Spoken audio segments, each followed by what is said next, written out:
What's up, everybody? Welcome to ITG Daily, the show that brings you the hottest in gaming news. I'm Drew Bosa. You can follow me over on Twitter at ArtisticGamer28, and that's the one, the only Scott Savage. You can find him on Twitter at Savage. Scott, welcome back to another Tuesday. Oh yeah, we're moving quick, and so does the news. There's a couple updates on some things that we're gonna have to leave a little bit of time on, but the news has been a wave this week. Oh, absolutely. It's already into Tuesday. Dude, July's almost finished. I can't believe it. This whole year has skipped right past. I know. It's been absolutely nuts. Coming up on today's show, where you should be joining us live over on twitch.tv/theofficialitg, as well as YouTube. But if you can't join us live, you need to hit us up later at InsideTheGame.ca, podcast services, and TV streaming networks around the globe. Scott, coming up on today's show, Rainbow Six Siege is looking to bring a warm-up mode. That's we'll get into that one a little bit. Splitgate delays their game, but it's with a good reason. And there's a canceled Zelda game from the mid-2000s. Oh yeah, that one's been burning me. Yeah, I know it has. We'll get into it, dude. Let's get started with Rainbow Six Siege getting a warm-up game mode. During an Ask Me Anything session, Ubisoft developers laid out a plan to add a TDM warm-up mode for Rainbow Six Siege along with a shooting range. A new game mode may be headed to Rainbow Six Siege. The developer behind the team-oriented tactical shooter hosted an Ask Me Anything on Reddit recently, and among the interesting tidbits was info on a warm-up game mode. The new mode would be different than the high pressure of a 5 versus 5 bomb match, and according to the Ubisoft developers, it's being worked on right now with Rainbow Six Siege. Currently, players in the Rainbow Six Siege do not have an option. Well, we do have T-Hunt, and we just have the quick match. And I think that's what a lot of people use right now for warm-up mode. Scott, what do you think we're going to get out of this? Well, I believe we have quick match, unranked, and ranked. There's just 3 variants of vanilla. So to see that they're going to do another mode is interesting to me, especially with the idea that it's a TDM. I assume that's team deathmatch. Yep. And that would change the pace of it a lot. And that would give you a real ability to kind of work on your character and your aim and different situational things. So I think that's an interesting step. We've seen, of course, lots of updates on this game as it just keeps going. They keep adding characters to it and then levels and such, that I think it's long overdue for a new mode. I think that's really cool. No, absolutely. We always see them kind of do like these special events, but we've never seen this approach taken. And the game's been around for so long now that they're starting to maybe adjust a few things. We've seen them now also adjust the fact that they're updating some of their policies. So if you bail in the middle of a ranked match, you're going to get penalized pretty heavily. We saw that actually takes into effect today. Adam over on our Discord posted that little tidbit of information launching today. I already thought it was already implemented into Siege, but they're slowly rolling out the updates. It was just one of those updates that were on the way. So it's nice to see, because dude, I play Siege almost every night, and at this point I'm tired of going into the game. You start your round and then you're 1 round in, and then one of your teammates bail, and next thing you know, it's 5 versus 4 and we're a man down. And being a man down in Siege is a huge concern, right? Like that's a major problem when that comes to that game. Then you never want to be a man down. So we'll see. It's cool that they're bringing in this whole warm-up game mode, but I know a lot of people use T-Hunt as that warm-up, right? Just to kind of browse in there, bounce in, get kind of warmed up, and then you're into the ranked match. For me, I don't bother with T-Hunt. Now, I'm curious to see what they're going to do for this. And they've also reworked the Villa as well. So we'll see how that one goes. I've seen the update on that one as it is, and it still feels very similar, but they've opened up the walls, made it a lot more open spaced versus tight quarters and things like that. Interesting approach, Scott. Yeah. Now, you mentioned events that they run. I've played a lot of those. Do you have a favorite? Dude, the one, you remember the bank one? I think it was for the Red. What was that? It was a show that came to Netflix. It was Red something. Do you remember that one? I slightly do, but I don't think I played that event actually. So the event was you would barrel in as 5 robbers, and you would get 5 defenders, and you'd have to go and steal these the chest, or more or less chests, and you'd have to rob them, kind of thing. It was cool. Kind of like a hood outlaws kind of idea. I like that. But because it's Siege, right? You have destructible environments and stuff. You could actually, as a defender, you could blow out the wall, or an attacker, you can blow out the floor and then drop the chest down a whole level kind of thing, right? Unlock the chest and then bail out. It was cool. I thought that was one of the best game modes I've seen in recent years. They've had a couple in the other past, like the one where they brought in the Muppets. Dude, our buddy Luke has a Muppet, and every time I see him in it, I just want to shoot him. I'm not necessarily a fan of the Muppet one. The one that I can remember that was really interesting to me was the one that took place almost entirely on the airplane, and there was everybody was kind of toy soldiers, green plastic and pink plastic. I liked the look of that, it reminded me of Army Men that I haven't seen. I was just gonna say, Army Men from way back in the day. That game was, oh man, could be 2 decades away now. I think it was. Yeah.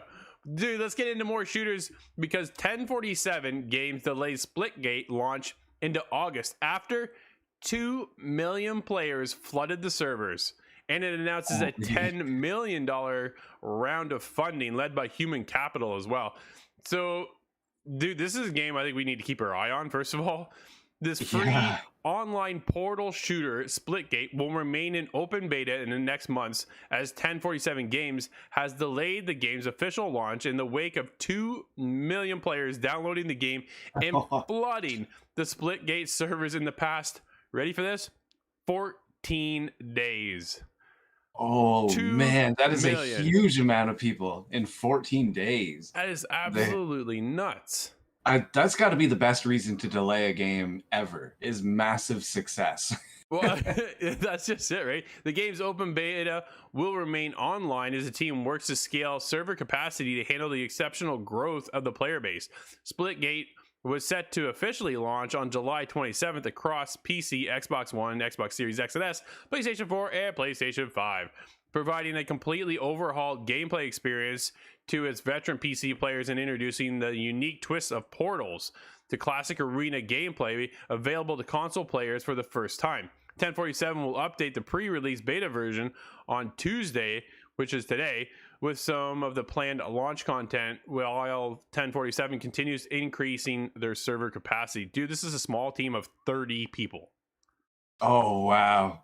Oh, Yeah. what a rush that must be though, to have their property just absolutely explode like that. And No.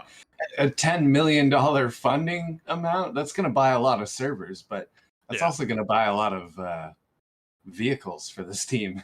Well, it's good to see that that's what's going on. And then they were funded as well by human capital for $10 million to help with, these server capacity things and things they need to now work on. Going, okay, I saw in the doc earlier, I didn't take this, they were estimating about 400 people per server, and they've had to increase that significantly. So good for them over there, the team working on Splitgate. It sounds like a great success. And I jumped in real quick on the weekend, and I thought, man, this is fast, this is real quick, and above my capacity of gameplay.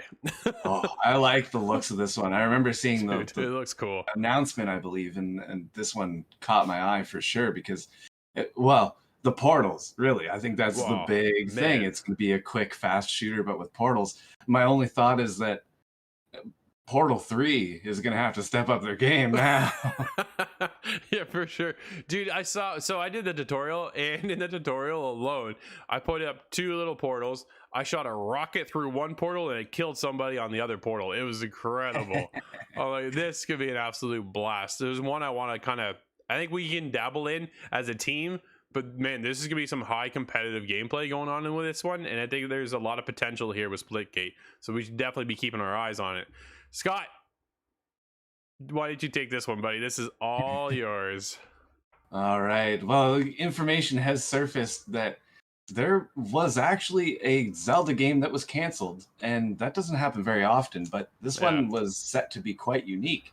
This was in production in the mid 2000s. It was a Zelda project starring Sheik, and information has come up due to a leak.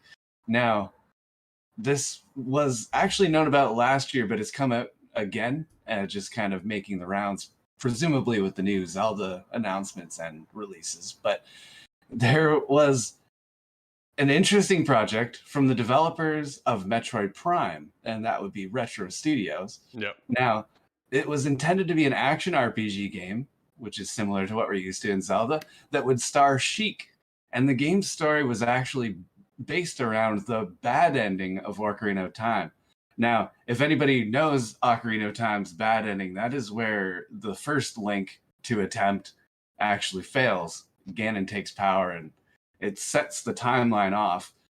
I believe it's corrected in A Link to the Past, actually, and that allows a different iteration to happen. But this is mind-blowing for somebody who's trying to understand the timeline. So that's why it hurts that this one's not around. This was a journey of the last Sheik. Well, the Dark Gerudo were giving their 100-year birth to Ganon. And I can't believe that this one was actually shelved. Okay, so we've touched on it before, dude. I'm not the biggest Zelda guy out here at all. So for me, kind of sucks, I think, for fans of the franchise. I think there would have been a different take on the game for what we've seen in the past. But what do you feel if they were to play Sheik? Like, do you think that would kind of annoy fans, Scott, or you think they actually embrace it and run with the game? Sheik is an interesting character because I think it's actually the one character that would work as a standalone side spin. Um, any other character I think would be met with a lot of fan backlash. Right. There was kind of a rumor going around before the release of Breath of the Wild. I think this was actually before the first Hyrule Warriors, that your character was going to be a female Link named Linkle. And that upset a lot of people. Probably 90% of the fans of Zelda were Linkle. absolutely enraged. Were they just enraged by the name alone, or what?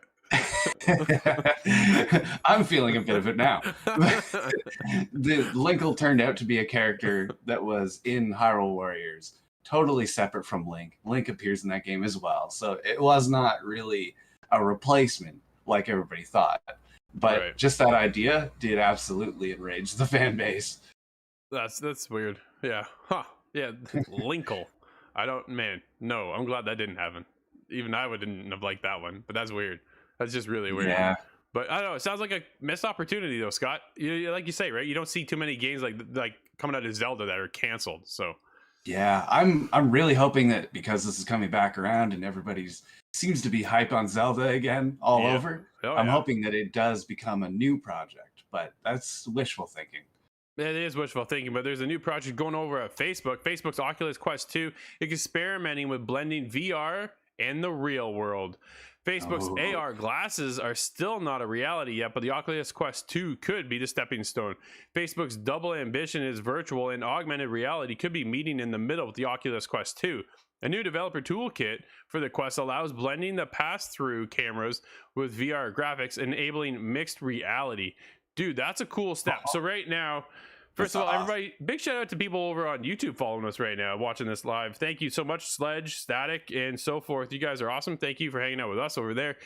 Dude, what's going on right now is when I step out, so you have your, what they call your Guardian, right? So when I'm in my Oculus Quest 2, you have your surroundings that if you break that wall, you get this like grid that shows up, usually, and then you would hit like your wall or something, right? You kind of unless you punch much too fast. Well, then, man, I'll never forget that. Dude, I patched the hole in the wall. What do you want me to say? that really sucked. It crushed my controller and everything. I was so mad. Man. But either way, so what's happened now is because they've updated and got these pass-through cameras with the Quest 2, when you go through that wall, you can actually see the real world. Right, where before it'd just be this grid outline and go, okay, you passed your Guardian, be careful, you might hit something. So now, though, if like I was talking to Crystal the other day, I actually popped my head through those boundaries so I could see where she was. Like, it was really cool. So if they're able to start implementing this, what happens right now is when you pass through that Guardian barrier, it's just a black and white kind of your surroundings, right? It's like almost watching TV back in the day. It was all black and white. Now they're actually working on updating all these cameras, and everything's low res right now, but they're updating, and then eventually they're going to implement both. Remember like the HoloLens dude with the whole Minecraft thing? All that I was trying to remember what the Microsoft project was that didn't come to fruition, I don't believe. Well, so this is interesting for AR because augmented reality is what that was created for. And I don't believe we've seen anything like that since the Nintendo 3DS. That was actually the first one that had an augmented reality kind of thing going on, and that was really, really cool for me to get my hands on. I want to see it in the year 2022 perhaps, but I think that's a crazy idea. I like it. Yeah, we'll see what happens here with the Quest 2. They're always pushing over at Facebook for the Quest, and I know not a lot of people are too impressed that you have to have your Facebook account connected. So if you, like a lot of us now don't even have a Facebook account, so you now need to create one so they can kind of keep tabs on you in a sense, right? Which is not exactly what we're all for. But it's a step forward when they're trying to mix both VR and AR. I think there's going to be a cool experience that we're going to get into. And it's going to introduce some new games. We've seen a lot of AR technology when it comes into your mobile space, right? Like Pokemon Go. And we just saw recently The Witcher release their own spin on that as well. So it puts you in the world, but you're hunting down the monsters in The Witcher. Cool aspects, cool opportunities here. And I'm definitely curious to see where Facebook is going to take their technology now with the Quest being in VR and mixing it with the virtual reality and AR reality kind of thing will be really cool. Oh yeah, and I have a suspicion they're going to go with a horror game that is absolutely going to terrify you in particular. But can you imagine looking through the lens of your VR headset in your house, but it's adding things to your house that weren't there before, or perhaps Scott, duck. other entities? They're coming to get you. Yeah, it seems like I live next to a highway. I'm just going to go with that. Yeah, no, it's definitely gonna be cool, Scott. We always keep an eye on the world of VR and Oculus and Vive and all that kind of stuff, right? We'll see where it takes us in the future. But dude, let's get into some going ons in the world of Red Dead Online is being taken over by horses. What? Yeah, I know. Red Dead Online's latest update, titled Blood Money, appears to have added an unexpected glitch into the game. Rogue horses that are either endlessly running around while causing chaos or showing up dead in random parts of the game's world. Why? As reported by Kotaku, the Blood Money update is just a smaller one that adds new multi-stage robbery missions and fresh outlaw pass to the level update. Dude, I jumped into the Blood Money update, and me and Kyle jumped in, and it's really like little mini challenges kind of thing, like little mini takeovers. We went and robbed a stagecoach. That was about the extent of it. I really was hoping here with Blood Money coming that this was going to be the heist scenario out of GTA. It's the same company, man. Yeah. And we've all been wanting it, right? We all want to go rob the banks. We want to take over the trains. We want to go steal all these things, but I want to ride up to a train, dive onto it, and then hold it up. That's what I want to do. Ever since I played the game the first time. Exactly, right? We saw some of these big scenarios play out through the campaign, and you just kind of wonder when that would be coming over into the world of the multiplayer side of it, the online component, and it's just not really there. There's small little tidbits. So Kyle and I jumped in. Dude, there's 3 parts to one mission, but we literally finished one part in like 5 minutes. It was like, that was it. Like, but if you do a heist in GTA, dude, you're there for an hour doing that particular scenario and then loading up for the next 2, 3, whatever segments that you have to get to pull off the ultimate heist, right? So why can't they do that when it comes to Red Dead Online?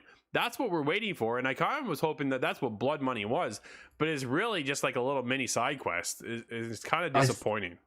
I think we could count on fan reception to kind of guide the development.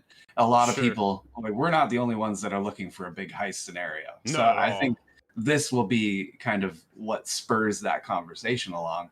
And what is up with their horse AI? Because I'm remembering actually when the game launched or just shortly after, there was a mountain of dead horses. Was it horses or cows? I remember horses. Was it now, horses? I might be remembering it wrongfully. I can't remember exactly, but yeah. I do. It's so weird.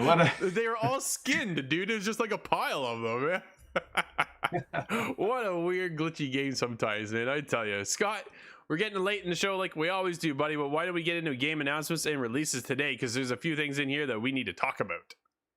Yes, there's something that has something I forgot about actually, because I didn't handle the review of this one in particular. But that is Hell Let Loose, and it is actually experiencing its full release today on Steam. Dude, that was the one that looked pretty cool. I can't believe I actually forgot about it. This game is awesome. If you have a PC and you're looking for this ultimate military like scenario and set in the World War stuff, this is cool because you have like battalions set up and you have your overall commander calling out, okay, team here, go over this way. You guys need to go this way.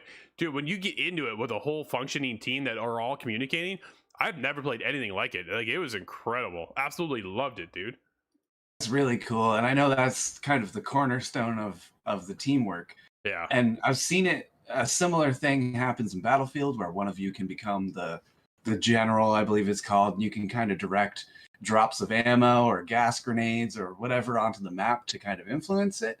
But it's very under-supported, and a lot of people just don't fill that role. So this is interesting absolutely. Because it's all about communication. I think that's cool. That's very cool. What's next? We also have releasing today on the Xbox Series X and S that is Microsoft Flight Simulator. That's a big deal. It is. You need 4 controllers to run it on your Xbox. you might not even be joking about that. No, I'm kidding. I'm definitely kidding. But man, yeah, that's gonna be an intense game. That was I tried playing on PC, and it's just like I don't get this, man. There's so many things to do. Like this is no, give me the arcade. I jumped into Crimson Skies the other day. I'm like, this is more my style. Yeah, that's one end of the scale and then the other. Yeah, yeah, for sure. I've played a little bit of Flight Simulator, but that was the last iteration, and I think I played that almost about 10 years ago now. But I remember it being quite involved. I had to actually know what the instruments were that I was looking at and the proper starting up sequence. You know, flick these up and activate this, put the gas at this setting, and then start it. You know, it's quite detailed. Absolutely. And I think it's only gotten more advanced as time goes on, I'm sure. But we also have, this is one that actually stuck out to me when it was announced. We have Neo, The World Ends With You. Quite a long title, but that's coming to the PlayStation 4 and the Switch. Nice. Interesting kind of crossover there. And we also have Samurai Warriors 5. That's coming to the Xbox Series X and S, the Xbox One. PlayStation 4 only. The Xbox One, the Switch, and PC. There no PlayStation 5?